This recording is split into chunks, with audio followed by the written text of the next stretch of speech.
Sud Radio Regard de Femme, Michel Vianès.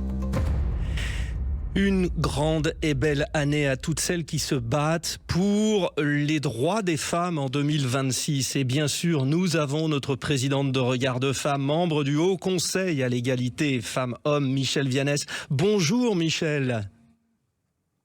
Bonjour Frédéric, et bien sûr, tout d'abord, permettez-moi de vous adresser mes meilleurs vœux pour 2026, aussi bien aux auditrices et auditeurs qu'à toute l'équipe de Sud Radio. Allez, en ce début d'année, justement, vous souhaitez présenter une action forte que Regard de Femme portera en 2026 à l'ONU à New York. De quoi s'agit-il ? Eh bien, comme chaque début d'année, on recommence. Eh bien, Regard de Femme prépare justement ses interventions pour la Commission de la condition des femmes, la CSW, qui se tient en mars à l'ONU à New York. Et c'est un rendez-vous essentiel parce que c'est là que se construisent toutes les normes internationales en matière d'égalité entre les femmes et les hommes. Et les thèmes retenus cette année, justement, est totalement fondamental, c'est l'accès effectif à la justice pour toutes les femmes et les filles.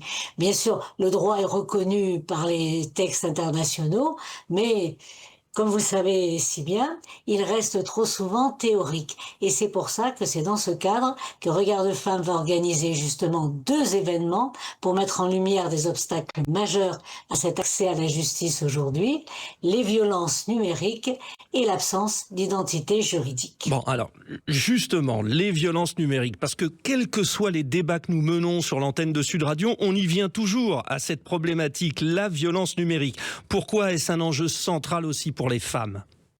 Eh bien parce que, comme vous le dites, les violences en ligne connaissent une explosion, mais elles touchent les femmes de manière disproportionnée. Le cyberharcèlement, discours haineux, campagne de dénigration, diffusion d'images intimes sans consentement, surveillance numérique dans le couple, c'est devenu tout ceci des outils vraiment efficaces pour faire taire les femmes, les exclure de l'espace public et freiner notre participation à la vie démocratique. Et pourtant, comme je vous l'ai dit, des normes existent. Il y a des grandes conventions internationales et régionales qui protègent les femmes contre toutes les formes de violence, même lorsque ce sont de nouveaux outils comme le numérique qui sont utilisés. Et le problème, c'est l'écart entre les engagements et leur mise en œuvre. Vous savez très bien que les victimes vont rencontrer d'énormes difficultés pour déposer plainte, que les enquêtes elles-mêmes sont complexes, elles sont souvent transfrontalières, le retrait des contenus est lent et les acteurs judiciaires, il manque quand même de formation.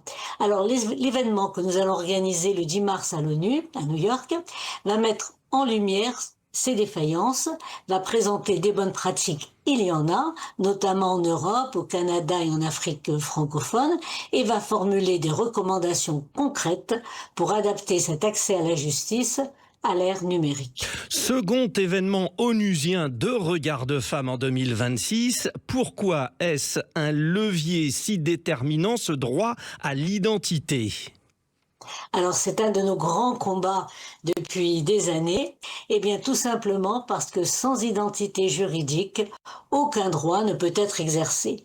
Des millions de femmes et de filles dans le monde n'ont ni acte de naissance, ni document d'état civil, et sans cette existence légale, ces enfants fantômes comme on les appelle, elles ne peuvent ni accéder à la justice, ni se protéger des violences, les mariages forcés, je pense en particulier, précoces, et du travail des enfants, ni faire valoir leurs droits fondamentaux. Aussi, avec l'Organisation internationale de la francophonie, nous allons organiser le 12 mars à l'ONU un événement qui est consacré à ce droit fondamental, le droit d'avoir des droits.